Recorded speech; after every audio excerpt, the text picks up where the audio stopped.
A esta nueva emisión de Sin Filtro, vaya semana que cerramos. Y cerramos una semana llena de información, llena de escándalos, llena de todo.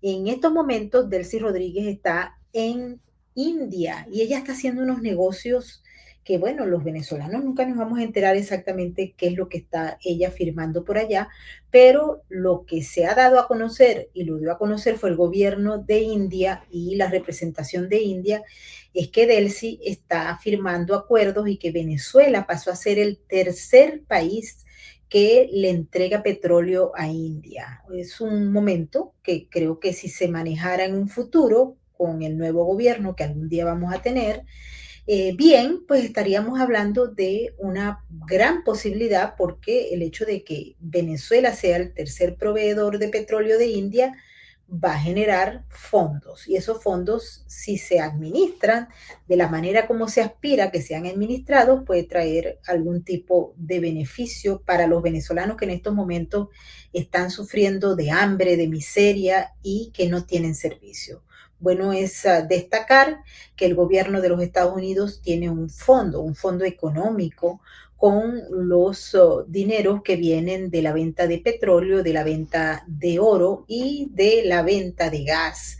Esos fondos van a ser administrados y van a ser prácticamente traqueados por una de las empresas de contabilidad que hay aquí en Estados Unidos y que está por todo el mundo. Y esa empresa va a saber cuándo se van a querer robar la plata a los chavistas y cuándo no se la van a robar.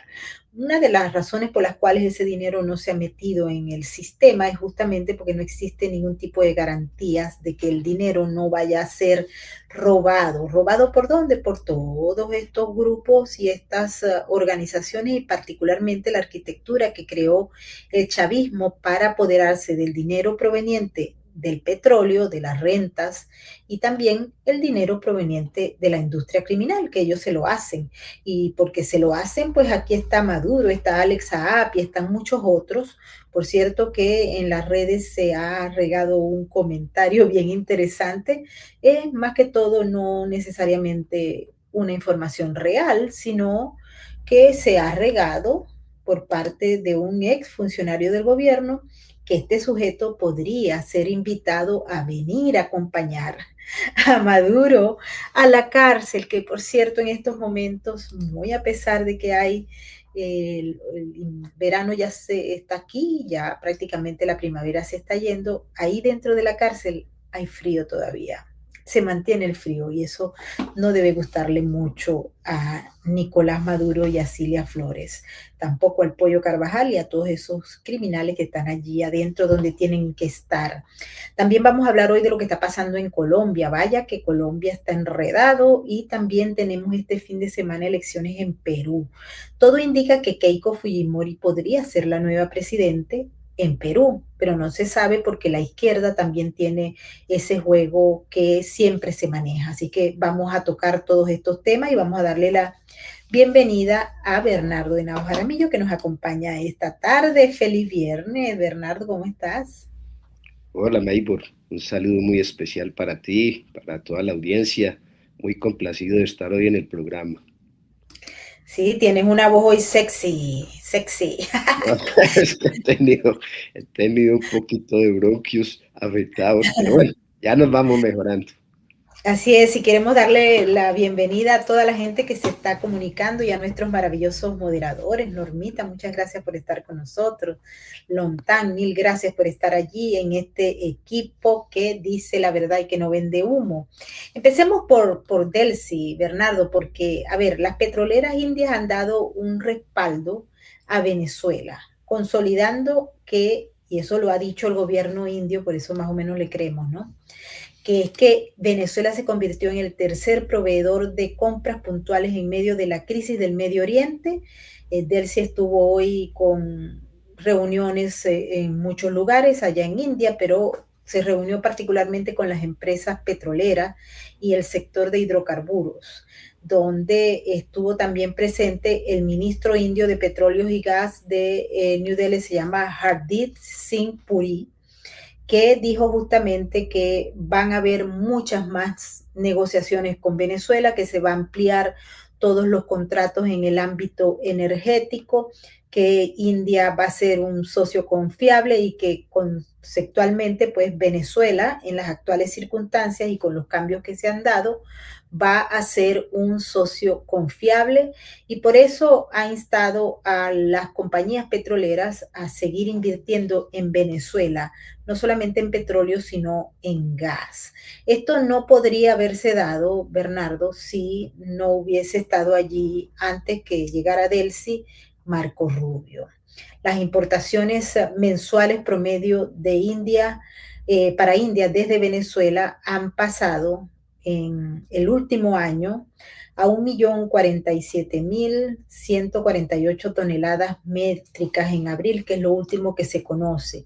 Y hay una serie de campos en las reservas de la faja petrolífera del Orinoco, que es donde están las reservas de crudo pesado y extra pesado más grandes del mundo, para que las empresas indias entren allí. Es decir, que va a haber una serie de campos que van a ser probablemente entregados a las empresas indias en calidad de empresas mixtas o de joint venture.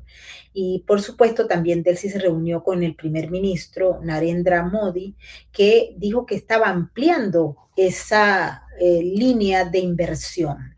Por lo que indica, y esto es beneficioso para Venezuela, si se llega a consolidar, a Estados Unidos le fue muy bien en India, digámoslo así, ¿no? Porque realmente el que tutela y el que maneja es Estados Unidos. Mientras tanto, en Venezuela, Bernardo, sigue la crisis económica, los venezolanos no tienen dinero en efectivo para poder lidiar con el alto costo de la vida, el dólar ha subido, es decir, que los venezolanos están pasando más necesidades que antes y muchos me dicen, bueno, cuando estaba Maduro estábamos mejor que con Delcy, es decir, que con los Estados Unidos todavía no se ha dado el espacio para que el venezolano de a pie vea el beneficio. Sin embargo, desde el punto de vista macroeconómico hay grandes cambios. Adelante, Bernardo. Uno tiene que entender que toda la forma de cambio que tuvieron con la salida o la extracción de Nicolás Maduro, pues tenía que venir a desarrollar un programa de largo plazo y en las fases que se dieron en las tres fases. Pero hoy pues pueden estar padeciendo todavía pobreza y les falta mucho todavía por recuperar, pero esta noticia con que usted abre hoy el tema con la forma como se va a hacer estos manejos que hizo Rubio para abrir con India, pues todo este manejo tan crucial del petróleo para que sea por conducto de los Estados Unidos que se llegue a consolidar ese mercado. Es inmensamente grande una noticia. Es que tener uno un comprador en esa magnitud que se mueve ese gran país, pues le augura inmediatamente a futuro a quien vaya a suceder a Delcy o en el sentido de lo que se vaya a dar en el cambio, una posición magnífica y eso va a permitir que con los ingresos provenientes de todas esas exportaciones que se hagan de petróleo a este país, pues se va a lograr afianzar bastante la economía y consolidarse. Lleva tiempo, lleva etapa, eso no va a ser de este año. Nosotros todos sabemos y pensamos que en el año 27 es cuando seguramente se va a dar el cambio, pero por el momento es buenas noticias y hay otras pues que se han logrado con Estados Unidos y lo que en su momento han hecho los estadounidenses pues es algo muy bueno en mi sentir para Venezuela y de ello para nosotros también en Colombia, porque nosotros necesitamos que cuanto antes se establezca y regrese a lo grande que fue Venezuela para nosotros restablecer todo ese intercambio comercial que siempre tuvimos con Venezuela. Sí, y bueno, depende de quién quede allá también, ¿no? Bueno, creo que en los dos programas está previsto que se meta a Venezuela, o sea, si queda Abelardo de la Espriella, creo que Venezuela en el caso de Colombia va a tener inversión y si queda Cepeda también. ¿Por qué? Yo creo que no es escogencia, yo creo que es porque no queda otra opción, ¿no? Venezuela está al lado de Colombia y la línea comercial puede ampliarse, así como también la línea del crimen organizado, ¿no? Bernardo.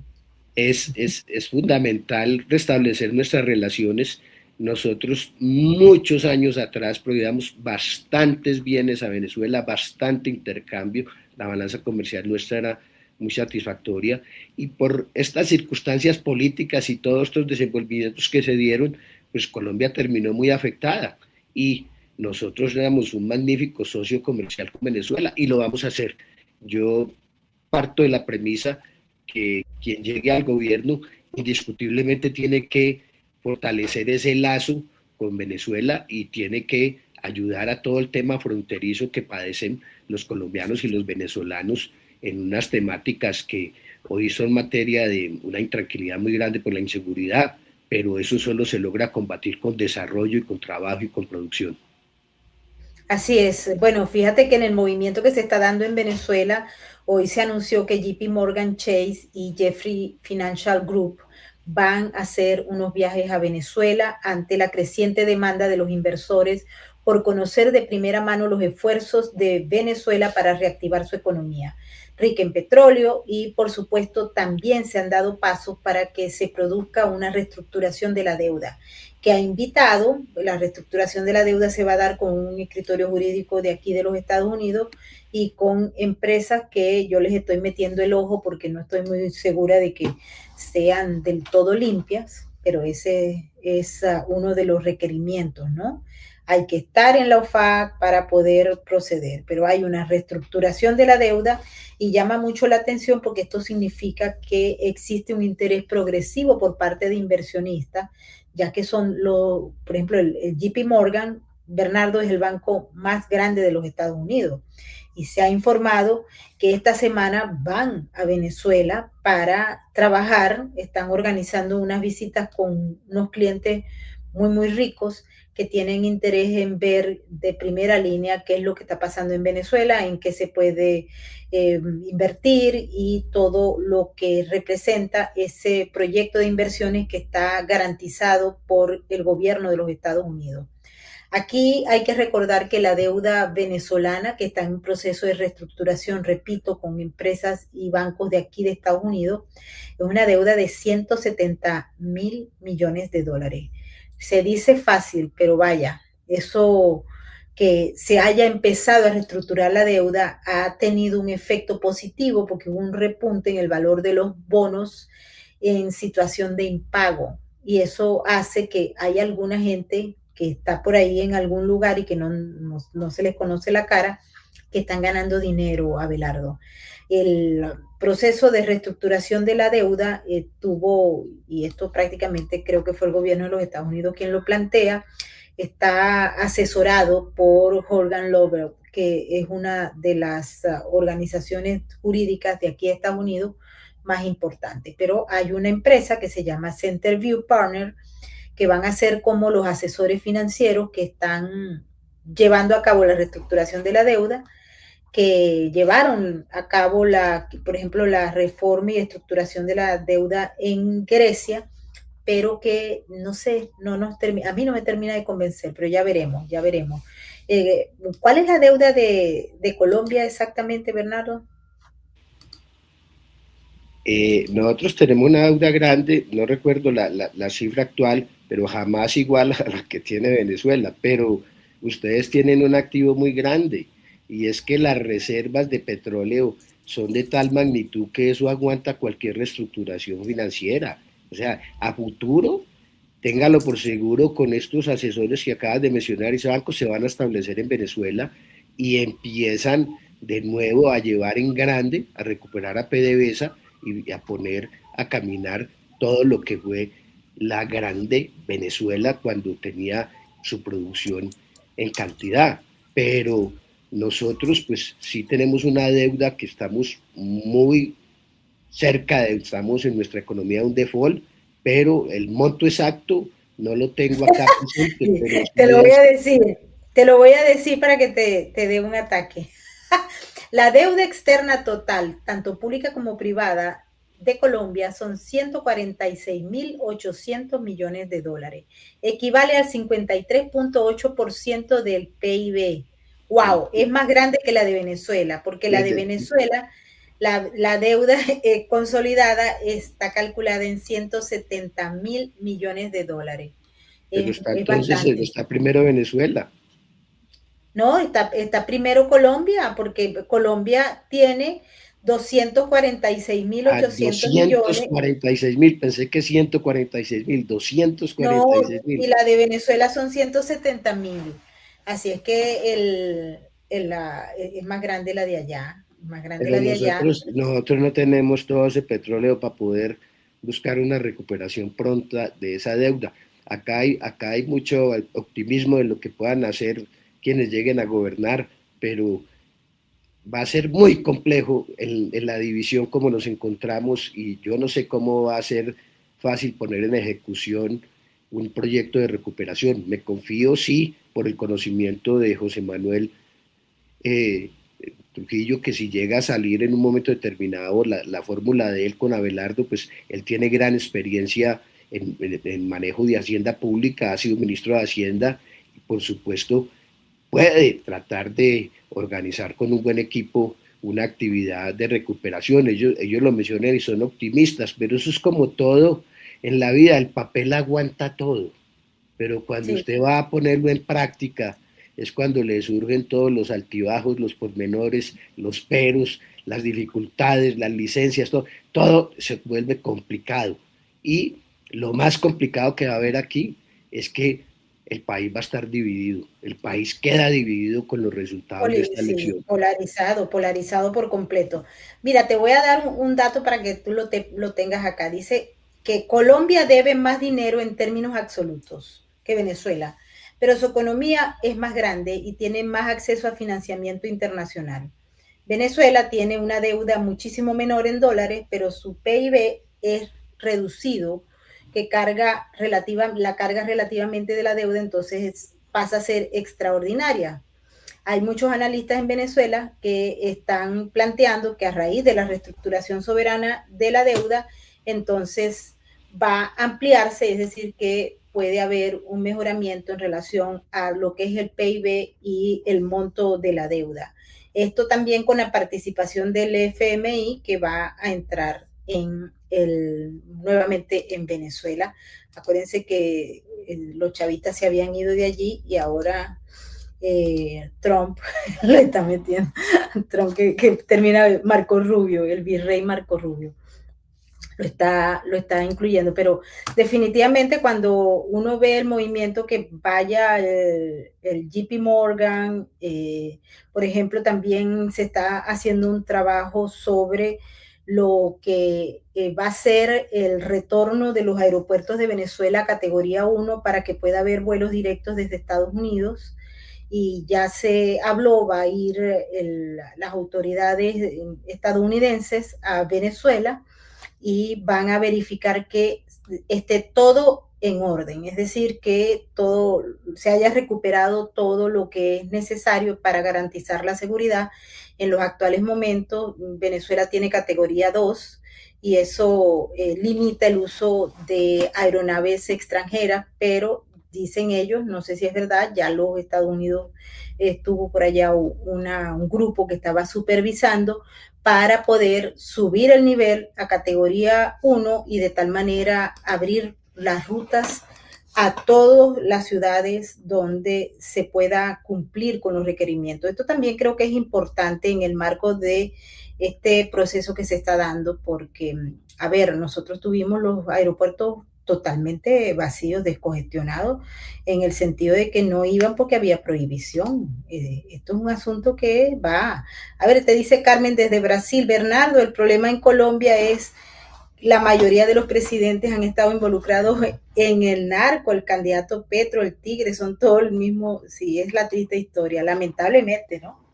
El Tigre y el no Tigre también, a Bernardo. Lo que pasa es que no digamos que a una persona determinada, pero sí el daño grande que le ha hecho al país el narcotráfico es inmenso. Colombia, desde la década que comenzó esto en el 60 y empezó a evolucionar a unos niveles que hubo unas guerras violentas, pues demuestra que siempre el narcotráfico ha tenido una incidencia y una presencia inmensamente grande. Y todo es ello en las zonas de cultivo de las matas de coca, que son zonas que están en todas las periferias, o sea, con las zonas fronterizas, y se ha llegado a una producción en tonelaje en unas cifras demasiado grandes. En consecuencia, esos dineros pues son gravísimos en el daño que le están haciendo no solo a Colombia, sino a muchos otros hemisferios, porque todo lo que viene de esa producción de droga sí es netamente nefasto.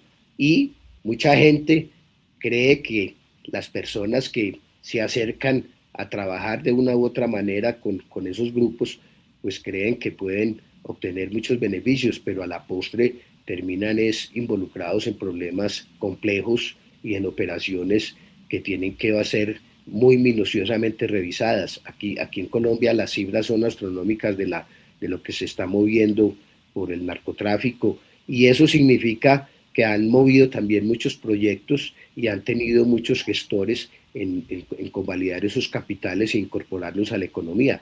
Pero lo cierto es que el daño mayor lo hace el narcotráfico. Sí, yo creo eso. Bueno, y para cerrar con Venezuela, también se ha informado, y esto creo que también es importante en el proceso de recuperación, porque se acuerdan que los Estados Unidos planteó 3 fases en el proceso de transición. Primero era la estabilización, luego venía la parte económica, que es la más complicada, porque Venezuela está en la ruina y hay que reconstruir todo de cero, pero se ha anunciado que ya se tiene previsto todos los grupos de inversores estadounidenses, agencias financieras, proveedores de servicio técnico, también grandes empresas estadounidenses, inversionistas privados que van a estar en Venezuela en lo que se ha llamado Venezuela Energy Week 2026 para acelerar la inversión de capital en una de las mayores reservas de hidrocarburos del mundo, y esto es una información que viene desde los Estados Unidos. ¿Ok? Se está organizando para el mes de octubre que vayan a Venezuela las grandes empresas económicas transnacionales y las estadounidenses, inversionistas, bancos, proveedores de servicio, para impulsar todas las oportunidades de inversión a muy corto plazo en el sector energético. Y eso también le va a dar un levante y un monto importante de ingresos. ¿Qué es lo que se está pidiendo estas empresas que están interesadas en este asunto? La reducción de la carga fiscal, la ampliación de mecanismos de distribución de producción, el refuerzo de protecciones en materia de arbitraje y un mayor control operativo de los socios extranjeros. Eso es lo que se está pidiendo, y para ello se han requerido por lo menos 2 meses o 3 meses para hacer el cambio estructural desde el punto de vista jurídico. Para los inversores internacionales, los cambios se requieren para cambiar las estructuras contractuales que están más alineadas al modelo socialista para pasarlas a el nivel de estándares internacionales, con lo cual pues se abre y hay puntos claves importantes, ¿no? Porque se está hablando de yacimientos ya explotados, también se habla de la faja petrolífera del Orinoco, la cuenca del lago de Maracaibo, la cuenca del este de Venezuela, y están ofreciendo megaproyectos sin desarrollar y activos que preparan para ser presentados en esta cumbre, que involucraría un aspecto importante para la recuperación de Venezuela desde el punto de vista económico, con la participación de los Estados Unidos a través de muchas de sus empresas. Va a haber oportunidades también a gran escala en el Campo Junín, Carabobo y Ayacucho, y la rehabilitación de los yacimientos que son ya existentes en la cuenca del lago de Maracaibo, así como también la reactivación de pozos cerrados mediante nuevos programas de perforación y la infraestructura de mejora y mezcla de crudo pesado para respaldar el crecimiento de las exportaciones. Es un plan interesantísimo. Se habla también de la capacidad de refinación infrautilizada, con lo cual pues hay empresas que están interesadas en participar, y además en la infraestructura de transporte y almacenamiento, lo que va a generar grandes oportunidades para la inversión en un proyecto que incluye el crecimiento de 1.5 millones de barriles diarios que se prevé van a a darse a través de esas inversiones. Es decir, que los planes de los Estados Unidos en esta área no están nada mal. Y creo que allí viene todo este asunto. Nos vamos a ir ahora a Colombia. ¿Por qué? Porque Colombia nos interesa muchísimo. Estamos prácticamente es la segunda semana, ¿no?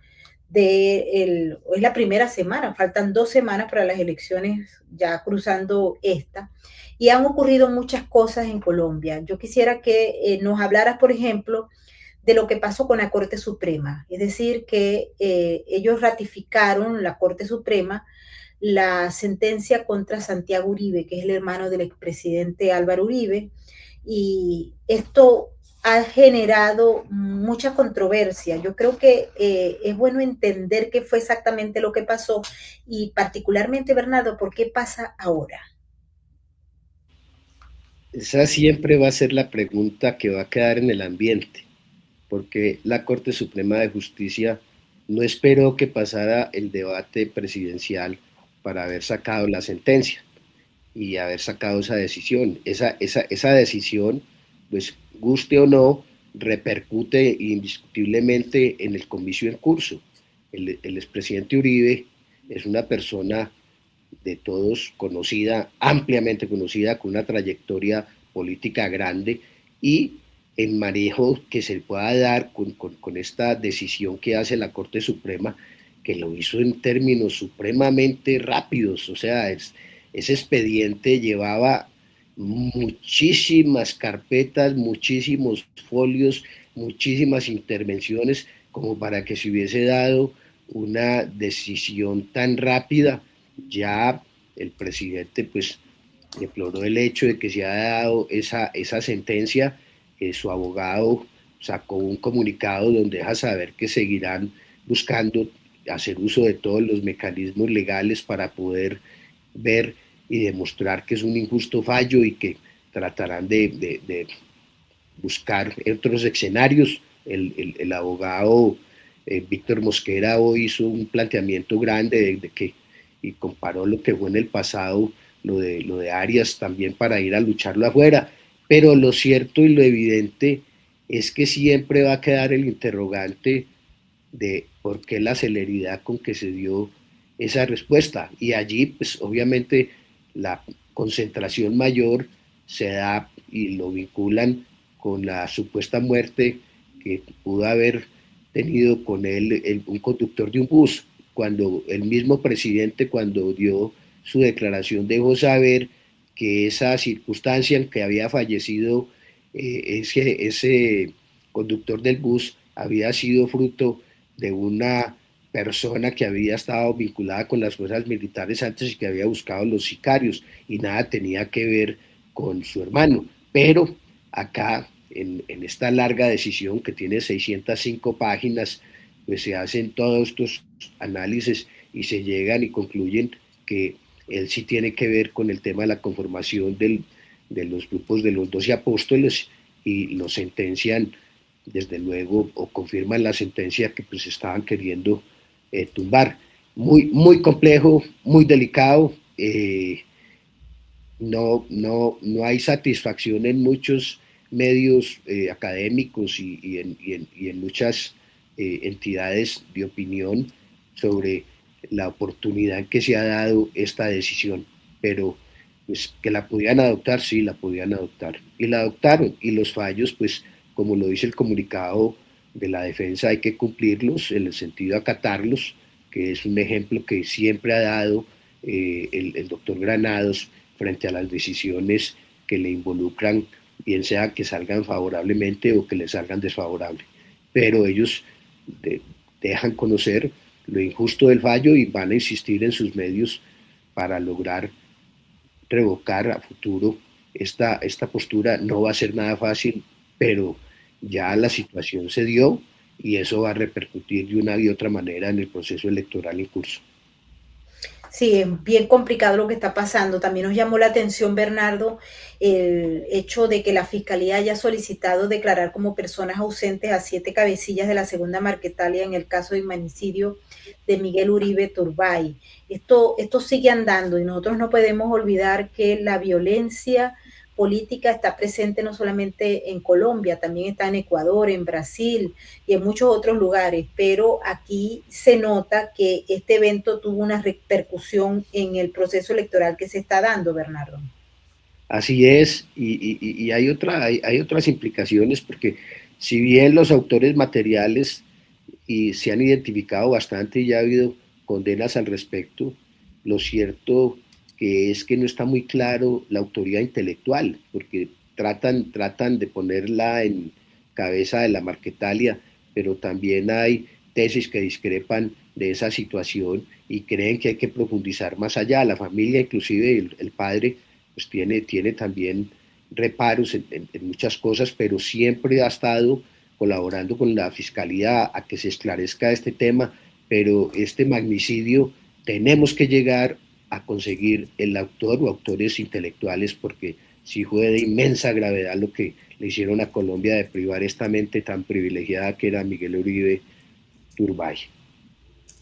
Sí, esto es terrible. También se ha visto, y es que ustedes están produciendo tanta noticia como Venezuela. Nosotros decíamos siempre en Venezuela, Bernardo, que en Venezuela pasaba de todo, pero al final no pasaba nada hasta que pasó. Pero en la prensa colombiana se ha destacado una supuesta reunión tensa entre Gustavo Petro y el candidato del pacto histórico, Iván Cepeda. Supuestamente, nadie sabe, supuestamente dijo Cepeda a Petro, si usted renuncia, yo también. Ese chisme, esa información fue dada a conocer por fuentes que supuestamente eran cercanas, pero Gustavo Petro había dicho que él iba a irse a la presidencia para ir directamente a hacer la campaña. Parece que eso como que no le gustó a Iván Cepeda o como que no considera que es conveniente para el momento que se está viviendo en esta campaña electoral.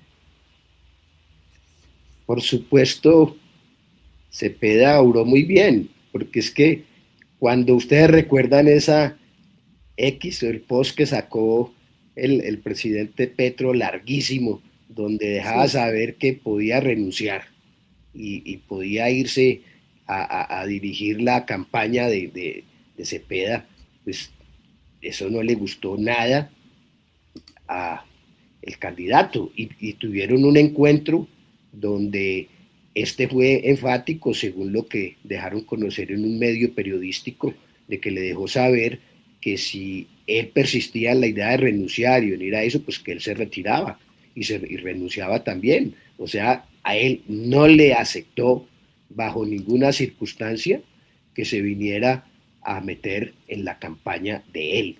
Y él tiene plena autonomía, tiene criterio, tiene carácter y por supuesto puso en su lugar al presidente. Yo sí creo que obró bastante bien en ponerle el freno al presidente, porque es que el presidente es el que está desesperado y está desesperado porque tiene que ganar él y él cree que si él no va y lo apoya no puede ganar. No, lo cierto es que como están los sondeos, como están las mediciones, las encuestas y todo apunta a que el que posible ganador pueda ser Abelardo. Hoy tiene registros altísimos de favorabilidad, pero en este país, en lo menos que uno espera, en 8 días puede cambiar la suerte final y las cosas cambian con la noticia de último momento que pueda definir una elección. Pero ahí sí creo yo que acertó en lo que hizo el candidato Cepeda.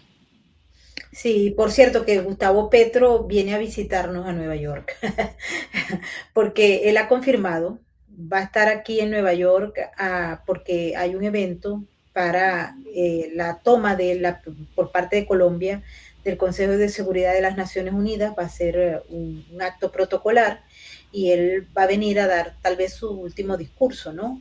Pero tuvo pleito con el presidente Trump y él ha dicho que el presidente Trump lo traicionó. ¿Y lo traicionó por qué? Porque aparentemente en esa reunión que ellos tuvieron en la Casa Blanca, como que se había prometido algo, Petro anda súper bravo con el señor Donald Trump porque apoyó a Abelardo de la Espriella para las elecciones. Entonces ya se está hablando, por ejemplo, de injerencia en Colombia, se está hablando de que el presidente de los Estados Unidos quiere intervenir, quiere poner a un candidato como presidente porque está a los intereses de los Estados Unidos y no de Colombia. ¿Qué se dice ¿Ha tenido algún tipo de repercusión esto allá? Y que el Petro vuelva a venir a Nueva York. Pues muy arriesgado que vaya, porque las circunstancias que él tiene y en lo que le espera después de que termine el mandato, pues no es nada fácil irse a presentar allá, pero me imagino que le darán la visa temporal esa que pues le protege. Pero lo cierto y como están las cosas, pues el idioma sí ha subido mucho, o sea, Petro le está dando un trato supremamente agresivo al presidente Trump y yo creo que uno, cuando no respeta al papá, como le dicen a uno de chiquito, las cosas no se le ponen fácil en el camino. A mí me parece que se le está yendo la mano, él cree que es un gran líder internacional, no ha logrado figurar en ninguna parte de lo que ha sido sus años de presidencia, no ha logrado mostrar un liderazgo mundial y se atreve de esta manera a hacerlo. Yo creo que lo que hizo Trump, pues bienvenido para el candidato que favorece. Siempre va a haber el análisis de si fue o no una injerencia. No creo que sea propiamente una injerencia esa clase de manifestación, pero la van a tratar de tener como tal y seguramente van a desarrollar en estos días esa situación frente a lo ocurrido. Por supuesto, el doctor Abelardo le agradeció al presidente Trump esa respuesta y ese respaldo, y eso es un espaldarazo muy grande, y eso le gusta a la gente que el grande le haya dado pues esa palmadita y ese reconocimiento al candidato Abelardo. Sí, por cierto que Abelardo está ahorita en problema también, polémica muy fuerte, porque hay mucha gente que está preocupada porque él anunció que no va a cumplir el fallo de la justicia que le prohíbe usar la camiseta de la selección de Colombia y retó a que lo arrestaran, ¿no? Y en función de esto mucha gente se pregunta si él va a estar por encima de la autoridad cuando llegue a la presidencia, es decir, si él va a aceptar o no lo que dice la justicia. Eso ha generado polémica. Igualmente también quisiera que comentara porque el mismo Abelardo de la Espriella rechazó el apoyo del Partido Liberal para la segunda vuelta. Dice que él no los quiere de lado porque son apéndices de Petro y de Cepeda. Pero sí se vio muy mal que él no quiera aceptar, por ejemplo, el fallo en su contra por parte de la justicia. Siempre nosotros tenemos que tener claridad en cuanto a que los fallos se deben acatar y respetar. Y así uno aprecie que son notoriamente discutibles, tiene que partir de la base que lo cobija una presunción de legalidad. La postura que él asume a nosotros, a mí particularmente como abogado no me gusta, porque es que uno tiene que dar ejemplo de respeto y acatar la ley, pero acá se está haciendo es una confrontación, pero se volvió una confrontación nacional, porque ya todas las personas seguidoras, y es indiscutible que es aterrador, todos están usando la camiseta y todos están expandiendo, desconociendo la decisión de la juez, y el demandante, digamos, está ya preocupado de lo que le ha pasado con esa demanda, pero lo cierto y lo evidente es que sí, en el análisis de rigor sobre qué postura tenía que asumir, él tenía pues que acudir a los mecanismos de discusión, de impugnación de la decisión, pero no con esa vía como lo hace, porque se presta a tener muchas interpretaciones a futuro de cómo pueda comportarse frente a otras situaciones ya de mayor envergadura y calado, porque es que este tema de la camiseta es un tema, pues, de alguna manera no es tan relevante como todos los temas que en este momento tenemos de gravedad en Colombia y que hay que ocuparse en los programas de una campaña, pero ahora nos enfrascamos, güey, en una discusión si se puede o no portar la camiseta y si se debe usar o no la camiseta, y un juez llegó a esa situación, pero deja mucho que pensar también la imagen que damos en una discusión a portas de hacer una elección, no ocupándonos de los programas que tienen que dar a conocer los candidatos y sus alcances. Sí, eso es preocupante. A mí me parece preocupante porque yo creo que tienen que dar el ejemplo, ¿no? O sobre en base a qué y cuál es el respeto que se va a dar. Creo que ese es uno de los grandes errores que se están cometiendo, porque no hay forma ni manera de pensar que puede ser diferente, porque hoy en día no tiene el poder y no está acatando los fallos de la Corte. Cuando tenga el poder, vamos a ver qué puede ocurrir, pero no pareciera que es la mejor idea para la gente que todavía piensa, porque yo sé que en Colombia todavía hay mucha gente que piensa. Y de Colombia, Bernardo, nos vamos rápidamente a Perú. ¿Por qué? Porque tenemos este domingo elecciones, finalmente elecciones en Perú. Bernardo, ¿y quiénes son los candidatos? Bueno, ahí los tenemos, el hombre del sombrero replicado, Roberto Sánchez y Keiko Fujimori. Luego de toda la locura que se produjo para saber quiénes eran los ganadores de la primera vuelta, pues finalmente el 7 de junio va a haber una segunda vuelta y se enfrentan dos candidatos, pero yo creo que son dos visiones de país, que es lo mismo que ocurre en Colombia y lo mismo que ocurre en Brasil, por ejemplo. Son dos Perús distintos. Está en este caso uno urbano, preocupado por la seguridad, la inversión y la estabilidad económica, y el otro rural que demanda lo mismo que pasa en Colombia, mayor redistribución, presencia estatal, cambios estructurales. Es decir, ellos están enfrentándose, hay dos modelos, y Perú, al igual que Colombia, también está polarizado. Las encuestas le dan pero una muy ligera ventaja a Keiko Fujimori, por lo menos las encuestas hasta el día de hoy, pero muchas, y prepárense para esto, dan empate técnico. ¿Cuáles son los puntos claves en los que la gente está enganchada, que no sabe qué?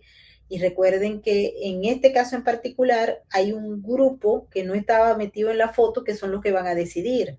Es decir, Keiko Fujimori tiene un electorado ya fortalecido y tiene como unos límites, mientras que el candidato de la izquierda, Roberto Sánchez, también. Pero vamos a ver quién recoge a los indecisos, a los niní, que son los que van a decidir. ¿Y cuáles son los puntos claves, Bernardo? Está la seguridad y el crimen organizado, que debería ser el punto que se está discutiendo en Colombia y no la camiseta. En el caso de Perú, por ejemplo, este es el tema más fuerte. Y si lo vamos a los programas de gobierno que se han dado, esto favorece a Keiko Fujimori. En el ámbito de lo que es el voto rural y el anti-establishment, sigue siendo la fortaleza para Sánchez el hecho de que pues hay gente que está pidiendo mayor redistribución. Y todos esos sectores que pusieron de presidente a Pedro Castillo, ¿se acuerdan de él? Son los mismos que probablemente puedan ejercer influencia para que sea Sánchez el que gane. Pero lo peor del caso en Colombia, en Perú, que también lo veo en Colombia, es que hay una desconfianza institucional, denuncias de fraude, problemas logísticos, confianza en el sistema electoral. No existe, se evaporó en el caso de Perú. ¿Por qué? Porque hasta el jefe del electoral tuvo que renunciar ante todo lo que pasó, que si Aliaga había ganado y este se cogió los votos, Sánchez subió, es decir, ahí nadie cree en nada. Y los observadores internacionales, si bien no han conseguido ningún tipo de evidencia de manipulación del voto, tampoco pueden garantizar que esto haya sido bien. Y lo peor de todo es que yo veo que hay una fragmentación política extraordinaria en el caso de Perú, y el que gane en Perú, pues consigue un Congreso dividido, una inestabilidad presidencial que lo puede llevar a que sea vacado en poco tiempo, y ya tú sabes cómo es allá, Bernardo, que en el caso de Perú, de la noche a la mañana sacan el presidente y ya viene otro, next. Este año han tenido tres. Bueno, hace tres. Pasó Geri, pasó la doña y este otro que está aquí, al que está ahora como vicepresidente, pasó a presidente que quiere, bueno, por lo menos va a concluir el periodo. Adelante, Bernardo. Hay una situación que la mencionas y es clave el problema que tienen electoral.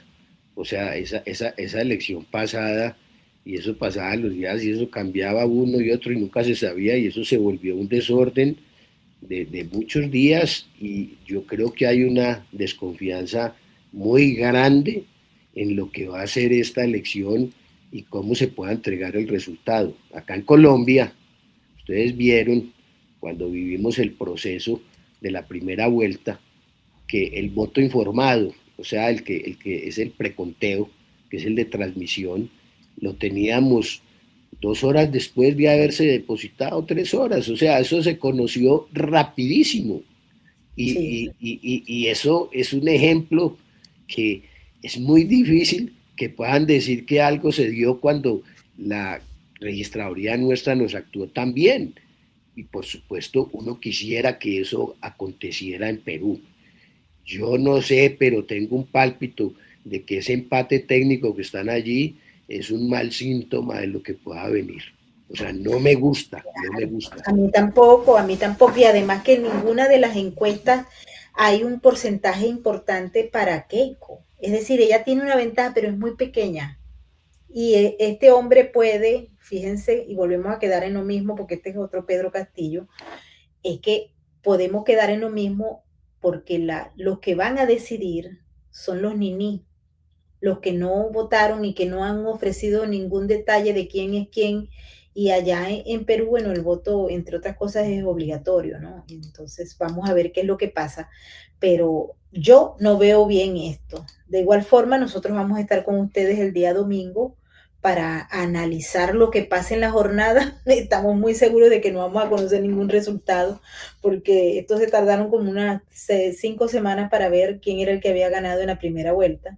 Así que no me quiero imaginar en la segunda vuelta cuánto tiempo va a esperar. Y va a haber violencia, va a haber un poco de desespero, porque creo que los peruanos están como saturados de este desorden que hay en materia institucional.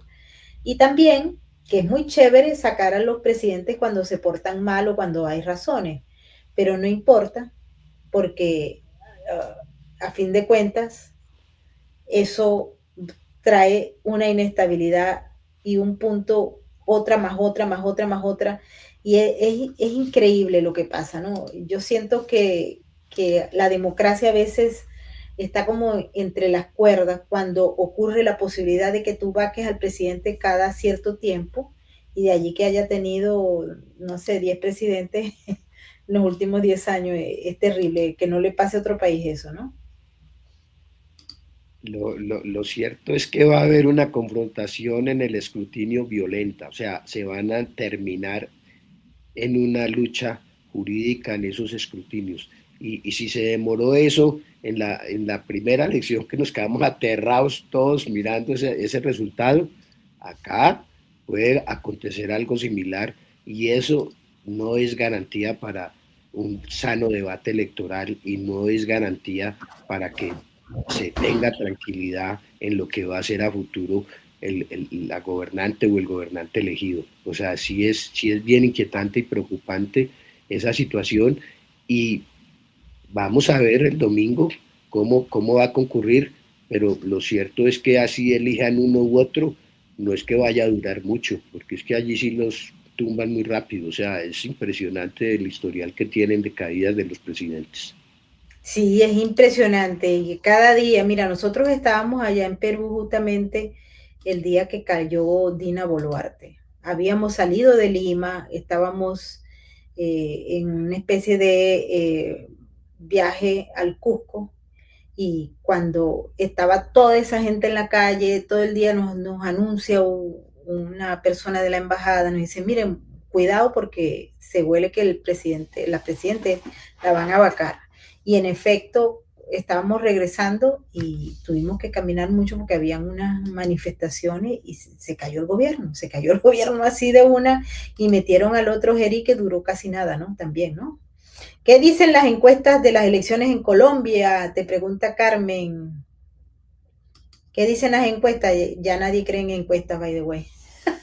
Las encuestas, hasta donde se logró conocer de sus resultados, pues dan una participación hoy mayoritaria de Abelardo en los sondeos que se tienen y en las mediciones también que se tienen de otros escenarios que no son tanto de encuestas, sino como de esas firmas de apuestas, pues le dan unos registros altísimos de participación y de resultado final.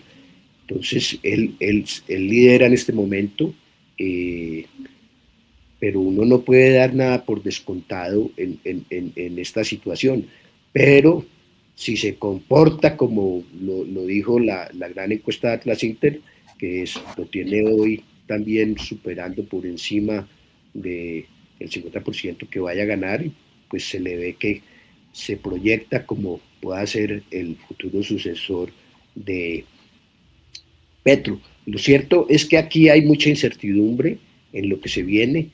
La gente sí está toda dispuesta a salir a votar, tiene un entusiasmo grande, quieren tener al frente una persona que les satisfaga todas las inquietudes que se tienen después de este gobierno que pues, se caracteriza por una serie de hechos y circunstancias que terminan siendo visto como un caos, ese mandato que hizo Petro y todo un tema de complicaciones en lo que hizo en Colombia. El cambio no fue cambio, fue un retroceso y la circunstancia de que venga ahora en la forma como se apersonó Abelardo, y dicho sea de paso, te preguntabas que por qué excluyó al Partido Liberal y al Partido Conservador, pues él dice que ellos están pues con ese grupo de personas que rodearon al presidente y él dice que no quiere los apoyos políticos. Lo cierto y lo evidente es que a futuro, si Abelardo gana, tiene que llegar también a hablar con los partidos políticos, porque es que en ninguna parte se gobierna sin tener en cuenta el Congreso de la República que lo conforman los integrantes de los movimientos y de los partidos políticos. Ese será un momento que se tendrá que ver cómo lo pensará hacer y participar, pero lo cierto es que siempre terminan las personas acercándose a las mesas en sus posturas y dejando conocer también a futuro cómo quieren trabajar por sus regiones y cómo quieren trabajar desde el punto de vista del manejo del Congreso. O sea, eso le va a tocar a él pulirlo bien si sale elegido. Sí, yo creo que sí, porque también es que no, ustedes no están bien, ni por un lado ni por el otro, porque creo que los excesos también son bastante cuestionables y lo estamos observando en varios de los países de la región. Y un punto que quisiera tocar contigo, Bernardo, y no podemos ir sin revisarlo porque es absolutamente preocupante, es lo que está pasando en Bolivia. Nosotros lo habíamos adelantado aquí. Nosotros sabíamos que el gobierno del señor Paz no iba a mantener una gobernabilidad. De hecho, cuando él asume la presidencia, Eric, Eric Fajardo, que no está aquí con nosotros hoy porque está trabajando durante toda la semana hasta tarde, hasta bien, bien tarde, él nos adelantó que el gobierno de Rodrigo Paz no iba a durar mucho tiempo por las características en las que se encuentra Bolivia. ¿Y qué es lo que estamos observando el día de hoy? Primeramente, que el país está atravesando, es como una crisis simultánea de legitimidad política, de estabilidad económica, y lo peor del caso, que ustedes lo van a tener, Bernardo, es el control territorial. ¿Ok? Ya va más de un mes de bloqueos y el gobierno está enfrentando tal vez uno de los principales desafíos que no se sabe ni siquiera cómo va a mantenerse en el poder.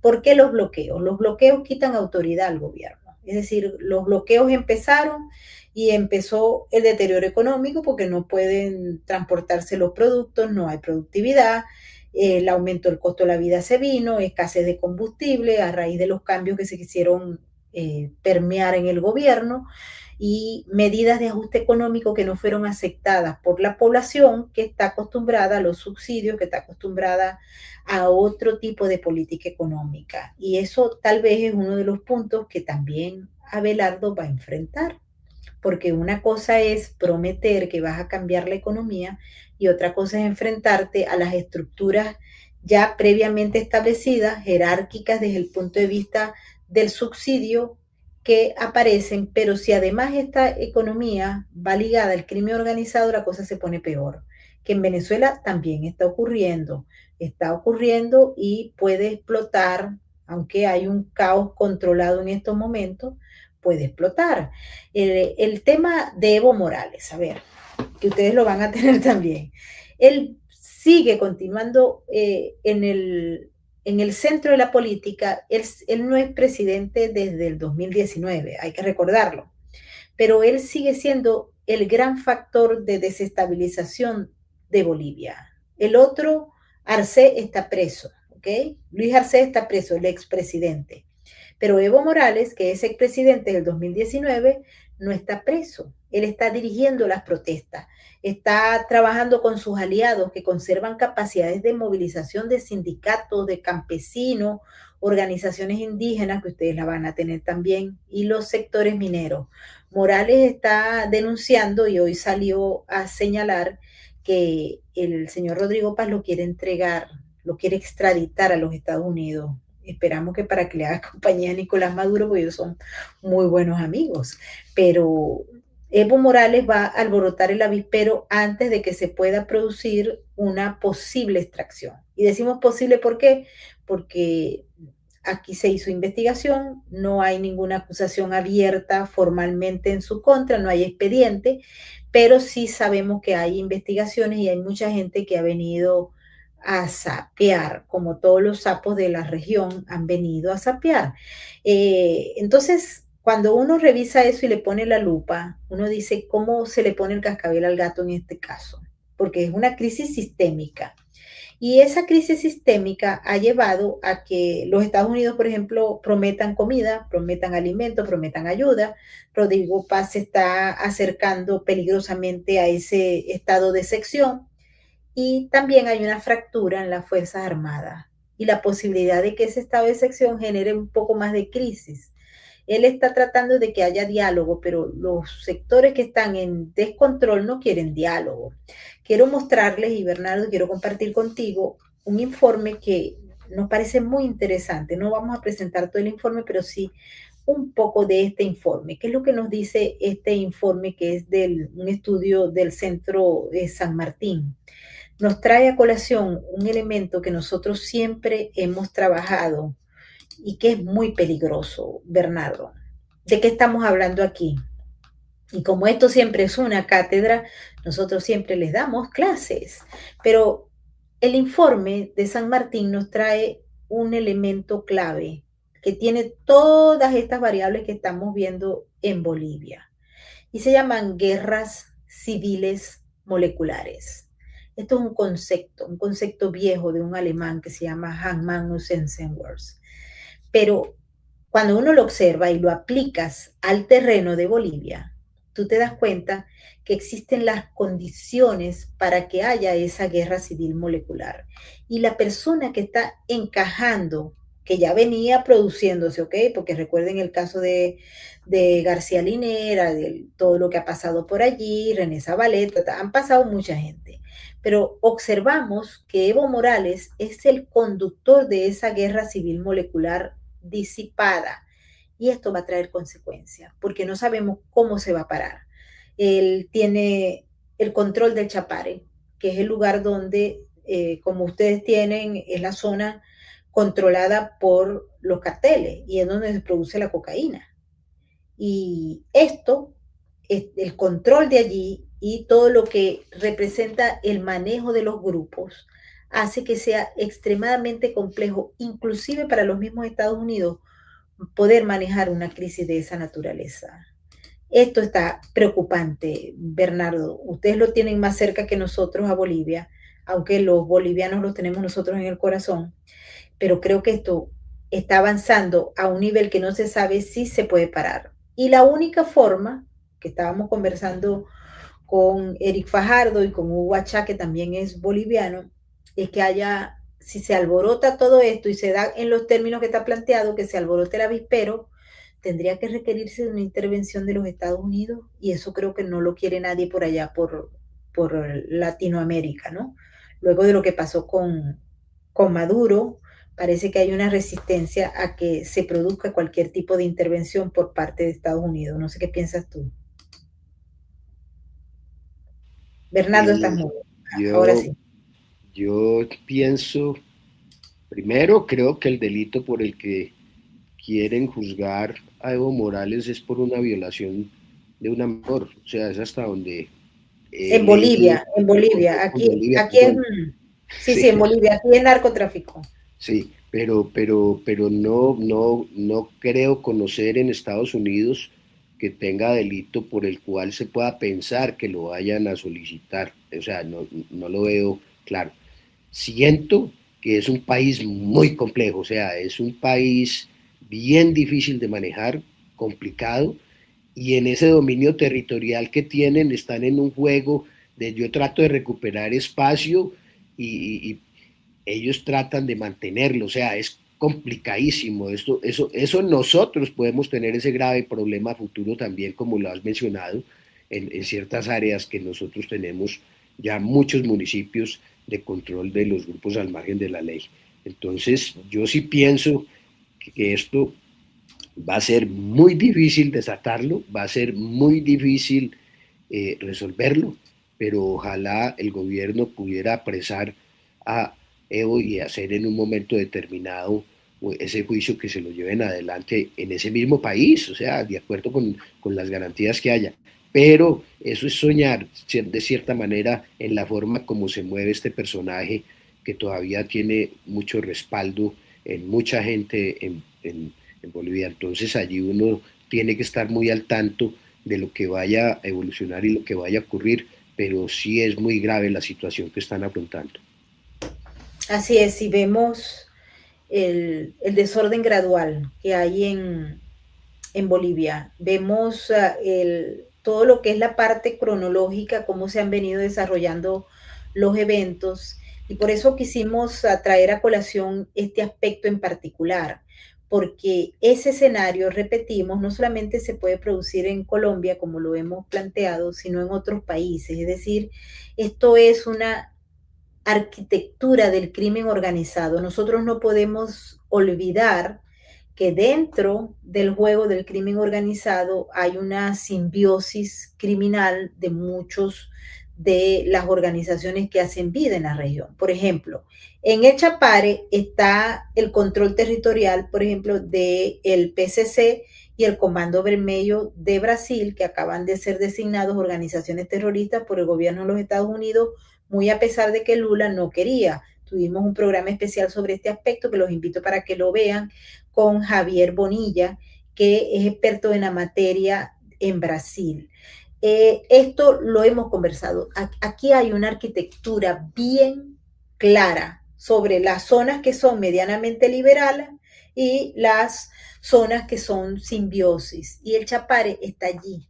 Es el centro de la economía ilegal, no solamente de Bolivia, es el centro de la economía ilegal del área, en el sentido de que allí se concentra no solamente el crimen organizado, las organizaciones sindicales, la producción agraria, es decir, está todo allí y son prácticamente inexpugnables. Y ahí es donde está la gran preocupación. Nosotros observamos que si los Estados Unidos no se mueve con la rapidez que se requiere, esto se puede convertir en un lío grande y detrás vendría, por ejemplo, Colombia, que si triunfan en Bolivia, triunfan en Colombia y la gobernabilidad estaría muy limitada, pero también en Perú, porque estas son las mismas organizaciones que se mueven en Perú. En Brasil tenemos tal vez un poco más de fuerza, aunque hay elecciones este año y eso hace que también la cosa se ponga bastante complicada. Pero la participación en el mapa y ahora más que nunca con las Fuerzas Armadas Revolucionarias Colombianas, que están también ahí en el Chapare. Y adicionalmente a ello, Bernardo, tenemos el caso, por ejemplo, de Venezuela, donde no todo está planteado y fotografiado. Y lo peor, que es otro país que forma parte del escudo de las Américas, pero que está en manos del crimen organizado transnacional. Nos referimos a Ecuador. Ecuador. Eso va a tener un replay que es preocupante. Y preocupante porque a veces uno ve, por ejemplo, en el caso de Venezuela, un grupo de chavistas domesticados por Washington, en mandaderos, y otros que siguen en la línea anterior porque están versados en la fortaleza que les da el crimen organizado transnacional, que trabaja directamente desde Colombia y lamentablemente con una clase política fermentada dentro del crimen organizado.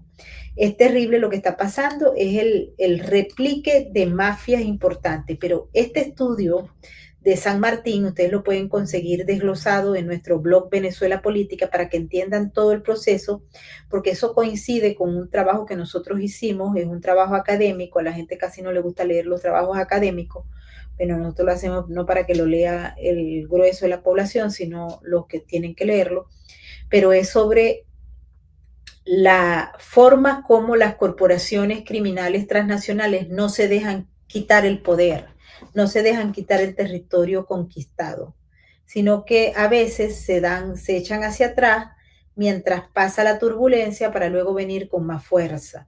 Esa es en esencia una de las tesis que nosotros desarrollamos en este trabajo de la Corporación Criminal Transnacional y que aparece desglosado también en el estudio San Martín. Creo que ustedes tienen que ponerse las pilas porque el escenario que vayamos a ver en los próximos días en Bolivia, si se mantiene o no Rodrigo Paz en el gobierno, han habido, repito, manifestaciones bastante, hay mucha gente que las llama tibias del Departamento de Estado, pero es que es muy costoso, Bernardo, sustituir la economía ilegal con dinero proveniente de los contribuyentes norteamericanos. Y eso es lo que muchos pretenden. Adelante. Desde la época de Pablo Escobar, Bolivia jugaba un papel clave y no es de ahorita, o sea, es que el tema del narcotráfico ha tenido una trascendencia en todos estos países de una forma que ese dinero tan grande que poseen y que mantienen, pues conlleva indiscutiblemente a esa clase de situaciones como la que pueda ser de ellos con su dominio absoluto económico y de generar toda serie de presiones indebidas y en unas áreas que las defienden a todo lugar para poder tener sus corredores de movilizarse y la droga y de poder sacar el producido. O sea, es un tema supremamente delicado, es un tema supremamente complejo y cada vez será más difícil de sortearlo si sigue expandiéndose el dominio territorial, porque el tema de los dominios es inmensamente grave y acá, en el caso nuestro, por ejemplo, es más complicado cuando se ha dado un desmonte muy grande de la estructura nuestra, de nuestras fuerzas militares y de inteligencia. O sea, en ese punto el tema es bien, bien complejo porque no hay cómo en este momento actuar y trabajar. Mire, acaba de salir uno de nuestros generales, le pidieron el retiro porque dio a conocer lo que estaba pasando con seguramente la carnetización y la forzar a ciertos ciudadanos a votar por un candidato. Y en vista de que manifestó eso, ya ordenaron su retiro. O sea, uno no entiende que quien está cumpliendo el deber por cumplir y dar cuenta de ello porque tiene las pruebas y era su misión, lo terminan dando inmediatamente el retiro. O sea, es grave. A mí eso me inquieta bastante. Creo que en Bolivia tienen un dominio pues casi comprometido la mitad del territorio, pero nosotros acá ya tenemos también bastantes espacios en las áreas de la periferia donde el dominio es más de ellos que de nosotros. Sí, acaba de salir un documento de los miembros de los países del escudo de las Américas que es bien interesante porque están preocupados, obviamente, tienen que estar preocupados. Aquí lo podemos ver en pantalla, qué es lo que dice este comunicado de los países miembros del escudo de las Américas. Condenamos los esfuerzos continuos para derrocar el gobierno legítimo y ampliamente electo del presidente Rodrigo Paz en Bolivia. Respaldamos el gobierno democrático del presidente Paz mientras enfrentamos los intentos que buscan hacer retroceder a Bolivia mediante esfuerzos cínicos destinados a impedir la distribución de alimentos, medicamentos y otros suministros esenciales para el pueblo boliviano a través de los falsos bloqueos de las carreteras. Las turbas no pueden sustituir la decisión que la mayoría de los bolivianos tomaron en las urnas para dejar atrás 2 décadas de gobierno corrupto. quienes están financiando estas protestas con dinero ilícito proveniente del narcotráfico y el crimen organizado transnacional deben rendir cuentas por sus actos. Aquellos que tengan reclamos legítimos deberían aprovechar la disposición del gobierno al diálogo y denunciar a quienes pretendan instrumentalizar sus causas para recuperar el poder, y lo firman Costa Rica, Estados Unidos, Argentina, Bolivia, por supuesto, Chile, Dominicana, Ecuador, El Salvador, la República Cooperativa de Guyana, Honduras, Panamá, Paraguay y Trinidad y Tobago. No sé si este comunicado pueda tener algún resultado, porque este tipo de organizaciones no le importan mucho los comunicados ni nada por el estilo. Así es que mucha gente me está diciendo, por ejemplo, y nosotros vamos a tener un programa especial si esto se produce, que la presión es tan fuerte que puede haber un cambio, una caída del gobierno en cualquier momento. Ojalá que no se dé. Ya el secretario de Estado ha dicho que estaba bajo ese, si se quiere, ese tema que puede generar, porque en Bolivia están los cubanos, están los de la FARC, están los venezolanos chavistas, esos no se desaparecieron, no se convirtieron en fantasmas ni en marcianos, esos están allí.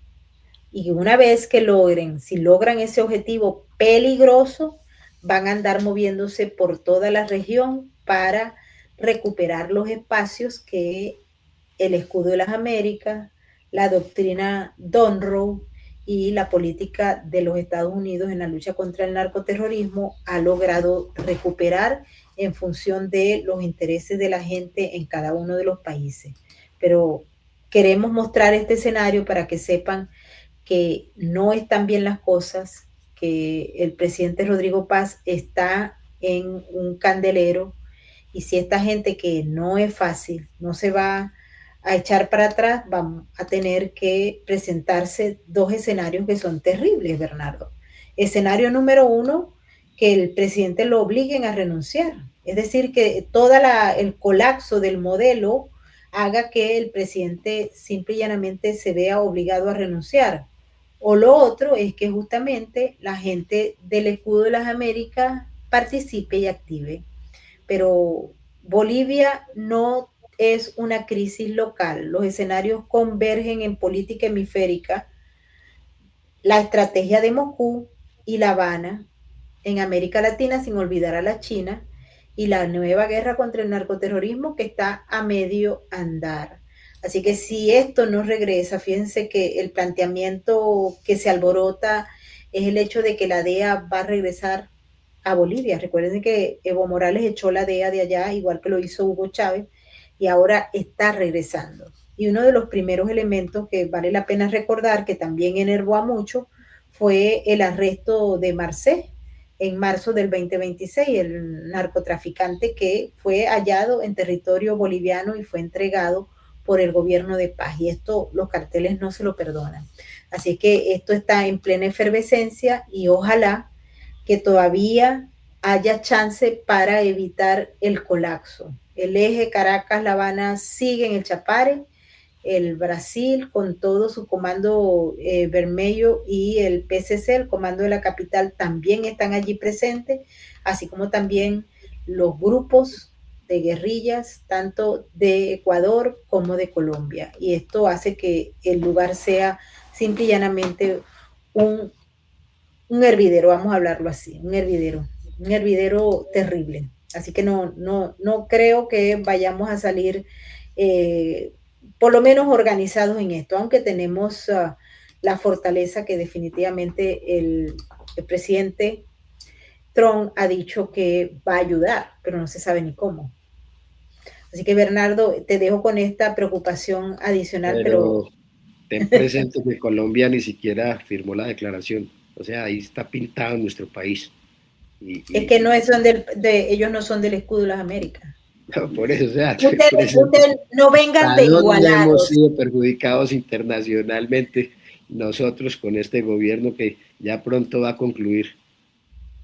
Sí, Spencer nos dice los bloqueos de carreteras se vinculan de manera directa a las economías ilícitas del narcotráfico y las estructuras de poder criminal construidas mediante las últimas 2 décadas. Así es, sí, eso es lo que estamos viendo. Y se está hablando de este concepto que nosotros lo habíamos revisado en Chile, porque en Chile también está alborotada la cosa con el gobierno, Bastante, sí. pero requete alborotado y es el movimiento que viene de arriba abajo en donde también está, pero no se ha abierto por completo, es en Argentina, la Argentina de Milei. Pero en Chile está muy fuerte, en Ecuador anda moviéndose el avispero bien complicado y por supuesto lo que más nos preocupa ahora es Bolivia.